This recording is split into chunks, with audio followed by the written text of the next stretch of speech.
Assalamualaikum warahmatullahi wabarakatuh. Saya Mirzal Moza, saya berasal dari kelompok 5, kelas 1H, jurusan Administrasi Negara. Assalamualaikum warahmatullahi wabarakatuh. Saya Juan Pasmuriza dari Prodi Ilmu Administrasi Negara, mata kuliah pengantar ilmu politik, serta tim dari kelompok 5. Assalamualaikum warahmatullahi wabarakatuh. Nama saya Zulfikar Indra, saya dari kelompok 5, lokal 1H, jurusan Administrasi Negara. Assalamualaikum warahmatullahi wabarakatuh. Perkenalkan, saya Bintang Aditya. Saya berasal dari kelompok 5, kelas 1H, jurusan Administrasi Negara, mata kuliah pengantar ilmu politik. Saya tim dari kelompok 5 ingin membacakan beberapa poin dari makalah kami, yaitu teori proses politik.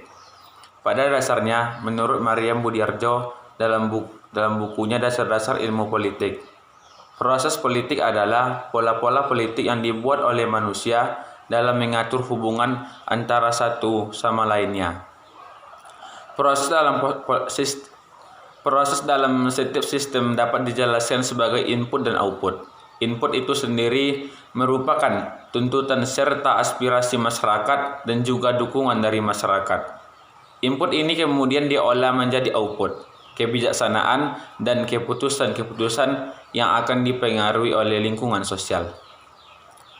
Proses politik berada di ruang hampa jika tidak ada objek atau tujuan dari proses politik. Objek politik yang utama adalah negara. Negara yang merupakan organisasi kemasyarakatan terbesar yang menjadi garapan utama untuk mencapai kekuasaan dalam rangka menyebarkan pengaruh.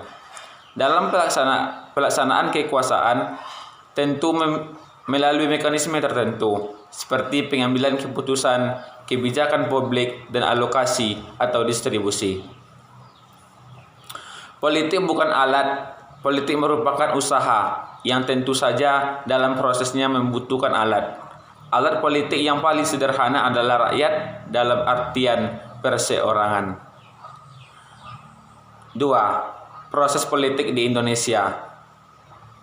Periodisasi proses politik di Indonesia dapat dikategorikan sebagai berikut. 1. Masa kerajaan. Pada masa kerajaan, penyaluran tuntutan relatif rendah dan terpenuhi. 2. Masa penjajahan. Masa penjajahan, penyaluran tuntutan relatif rendah maupun tidak terpenuhi. Pemeliharaan nilai tidak berjalan baik dan sering dilanggar. 3. Masa demokrasi liberal. Pada masa demokrasi liberal, penyaluran tuntutan tinggi, namun karena ini adalah awal berdirinya Indonesia, jadi wadah untuk menampung belum tersedia. 4. Masa demokrasi Pancasila. Pada masa demokrasi Pancasila, penyaluran tuntutan awalnya seimbang, namun kemudian tidak terpenuhi oleh fusi. Pemeliharaan nilai terjadi pelanggaran HAM, namun ada pengakuan HAM. Dan yang terakhir, masa reformasi. Pada masa reformasi, penyaluran tuntutan tinggi dan tidak terpenuhi, pemeliharaan nilai penghormatan HAM tinggi, kapabilitas sistem disesuaikan dengan otonomi daerah, interaksi vertikal dua arah, sedangkan integrasi horizontal muncul kebebasan. Gaya politik pragmatis, kepemimpinan sivil, purnawirawan politisi, sedangkan untuk keterlibatan militer dibatasi, dan justru partisipasi massa tinggi. Stabilitas stabil, semua aparat negara pada masa ini sangat loyal pada pemerintah. Dari tim kelompok 5 akan membacakan beberapa poin dari isi makalah kami, yaitu 3. Pengertian konflik. Konflik merupakan sesuatu yang wajar dan tidak terhindarkan dalam interaksi yang terjadi antar manusia. Salah satu konflik ranah politik. Seperti yang kita ketahui, politik sangat dekat dengan kekuasaan. Siapa yang menguasai politik, maka pihaknya lah yang berkuasa. Secara umum, pengertian konflik politik adalah persaingan, perbedaan pendapat, perbedaan kepentingan atau pertentangan di antara pihak-pihak yang terlibat dalam politik, sebagai usaha untuk meraih ataupun mempertahankan kekuasaan, di mana di sanalah keputusan atau kebijakan dikeluarkan, sehingga siapa yang berkuasa dialah yang menguasai setiap keputusan atau kebijakan yang dikeluarkan oleh negara atau pemerintah. Dalam arti lebih sempit, Konflik politik dimaknai sebagai perlawanan atau pertentangan dari kelompok masyarakat yang tidak sesuai atau tidak setuju dengan kebijakan, sikap atau keputusan pemerintah yang berkuasa. Hal ini biasanya ditandai dengan adanya gerakan-gerakan demonstrasi yang menyuarakan protes terhadap keputusan pemerintah, atau jika berkembang lebih buruk dapat menjadi kericuhan dan kerusuhan. Selanjutnya yaitu 4. Penyebab konflik politik. Konflik sosial dan konflik politik mempunyai satu perbedaan, di mana konflik sosial terjadi di lingkungan masyarakat, sedangkan konflik politik terjadi di antara para elit politik dan di dalam suatu pemerintahan. Suatu konflik dalam politik biasanya berawal dari kontroversi atau isu-isu yang muncul dalam berbagai kegiatan dan peristiwa politik. Adapun konflik politik disebabkan oleh dua hal, yaitu konflik politik kemajemukan horizontal dan konflik politik kemajemukan vertikal. A. Kemajemukan horizontal. Kemajemukan horizontal adalah struktur masyarakat yang satu, majemuk secara kultural seperti suku bangsa, daerah, agama, dan ras. Yang kedua, majemuk secara sosial seperti perbedaan pekerjaan dan profesi, serta karakteristik tempat tinggal. Kemajemukan horizontal kultural menyebabkan konflik karena setiap daerah berupaya mempertahankan identitas dan karakteristik budaya masing-masing. Jika tidak konsensus nilai, maka akan terjadi perang saudara atau gerakan separatisme. Kemajemukan horizontal sosial dapat menyebabkan konflik karena masing-masing kelompok pekerja, profesi, dan tempat tinggal memiliki kepentingan yang berbeda-beda dan saling bertentangan. B. Kemajemukan vertikal. Kemajemukan vertikal adalah struktur masyarakat yang terbagi berdasarkan kekayaan, pengetahuan, dan kekuasaan yang pincang merupakan penyebab utama timbulnya konflik politik. Poin kelima dan keenam. Tujuan politik konflik. Secara umum, ada dua tujuan dasar setiap konflik, yakni mendapatkan dan mempertahankan sumber-sumber. Tujuan manusia untuk mendapatkan sumber-sumber merupakan ciri manusia yang hidup bermasyarakat. Karena manusia memerlukan sumber-sumber material dan jasmaniah untuk dapat hidup secara layak di masyarakat. Perbedaan tujuan konflik merupakan perbedaan yang bersifat analitis. Sebab konflik yang terjadi merupakan perpaduan dari mendapatkan dan mempertahankan. Dalam setiap konflik, pihak-pihak yang terlibat biasanya memperhitungkan untung dan rugi dengan tujuan memaksimalkan hasil dan meminimalisasi risiko. Berdasarkan deskripsi di atas, dibuat kategorisasi tujuan konflik sebagai berikut.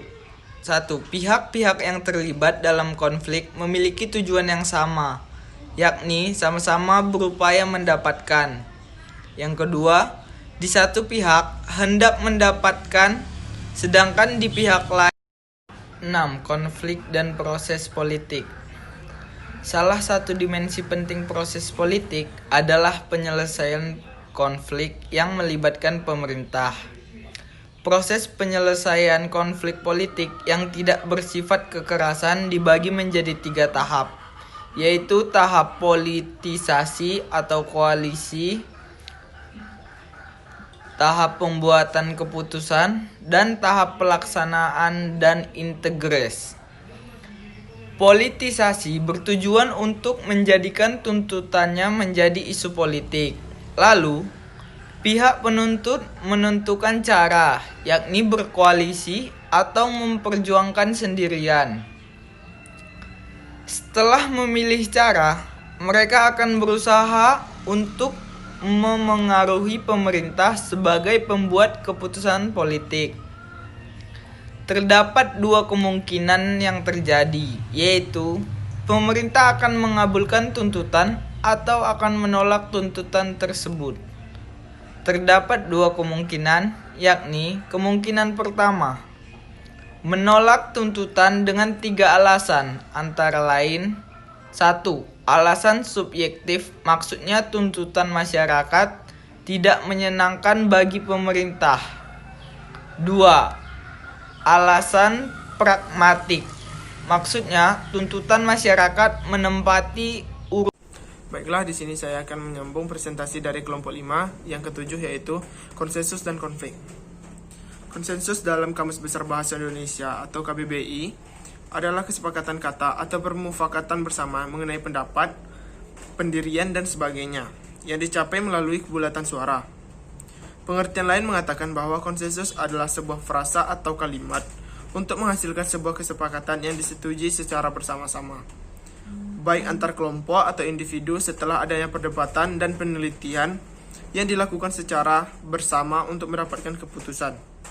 Konsensus bersifat abstrak, sehingga tidak mempunyai keterlibatan terhadap politik, praktis, akan tetapi dalam praktiknya konsensus dapat mempengaruhi politik. Konsensus dan konflik merupakan dua gejala yang tidak bisa dipisahkan dan saling melekat. Kedua gejala ini harus diintegrasikan untuk menganalisis masyarakat Indonesia yang majemuk. Struktur masyarakat Indonesia ditandai dua ciri. Yang pertama, secara horizontal, adanya kesatuan sosial berdasarkan perbedaan ras, agama, suku, dan adat. Secara vertikal, adanya perbedaan yang sangat tajam antara lapisan atas dan lapisan bawah.